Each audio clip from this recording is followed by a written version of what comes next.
ئەمڕۆ کەرکووک پڕبوو لە خۆپیشاندان و ڕێگای کەلار بۆ کفریش خێراترەکرێت. سڵاوتان لەبێت.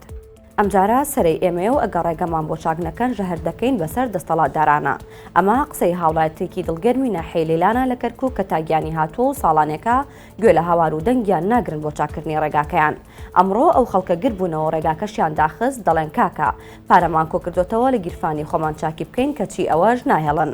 علی عەبدوڕەحمانی خەڵکی ناحیەکە بە 964 وت سێپارێزگا گۆڕا کێشەکەمان هەر چارەسەر نەبوو، وەڵا ئەمە زەنگێکە ئەگە ڕێگاکە چارەسەر نەکەن ئەمجارە ئێمە لەیان قبوڵ ناکەین. هەرەمڕۆ ژمارەیەکی زۆر لە هاوڵاتیانی کەرکووک خۆپیشاندانێکی گەورەیان ئەنجامدا و بەتایە سووتاندن ڕێگای پشتێنەی کەرکووک کە شارەکەیان بە بەغدا و هەولێر و سلێمانێ دەبەستێتەوە داخست.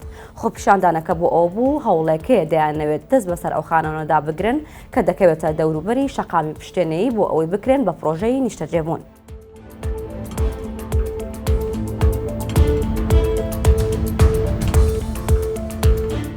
تەرمی زۆربەی ئەو کۆچبەرە کوردانەی کە لە ڕێگای چوون بۆ ئەوروپا گیانیان لەدەستداوە بە هاوکاری کەسانێکی خێرخواز و بۆ خواستوڵحاو وەک حاجی عەدنان دەگەڕێنەوە کوردستان. یەکێک لەوانە هیوامی نەبوو کە هەفتەی پێشوو لە بەریتانیا و لە کاتی کارکردندا گیانی لەدەستدا. ئەمڕۆ تەرمەکەی گەێنرایەوە ڕانیە و بە خاک سپێردرا. حاجی عەدنان لەگەڵ تەرمەکەی هاتووەتەوە و قسەی بۆ ماکی 964 کردەوە دەڵێت 27 ساڵە دانیشتووی بەریتانیام و 13 ساڵە خۆبەخشانە هاوکاری ئەو کەسانە دەکەم کە دانەوێت تەرمی ئازیزانیان بگەڕێنەوە زێدی خۆیان. دەژڵێت وەرگرتنەوەی تەرم لە بەریتانیا کەمێک ناڕەحەتە و ئەنجامدانی کارەکە یاسایانەوە و چەند ڕۆژێکی دەوێت.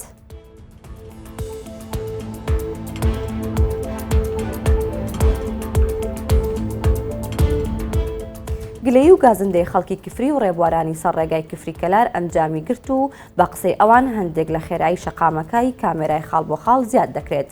دوای نزیکەی مانگێک لە کەوتنەکاری کامێراکانی خاڵ بۆ خاڵ لەسەر ڕێگای کەلار بۆ کفری لە سێجێگا خێرایی ڕێگاکە گۆڕانکاری بەسەردادێت.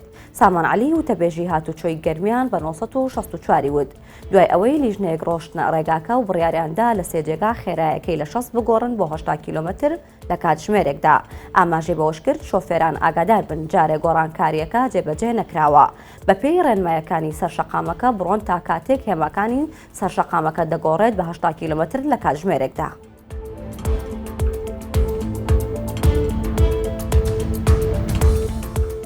سیدرا ئیبراهیم کچە خوێندکارێکی قۆناغی چواری بەشی میکانیکا لە زانکۆی ڕۆژئاوا لە شاری قامیشلۆ وەک بەشێک لە پرۆژەی دەرچوونەکەی ڕۆبۆتێکی دروست کردووە کە کاری پێشکەشکردنی خواردن دەکات.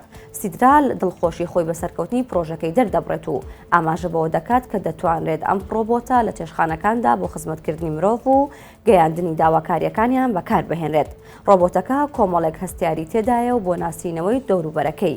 بڕیاریشە لە داهاتوودا سیستەمەکەی بە مۆبایل وایفای و زیرەکی دەستکردەوە ببەسترێتەوە بۆ ئەوەی جوڵەیەکەی بە تەواوەتی لەژێر کۆنترۆڵ دابن. ئەو کچە خوێندکارە بۆ 964 دەڵێت پێشتر بەهۆی شەڕەوە نەمانتوانیەوە پرۆژە و کاری لەم شێوەیە بکەین، بەڵام ئێستا بەهۆی ڕەخساندنی دەرفەتەوە توانیمان بەرهەمەکانمان بەرهەم بهێنین.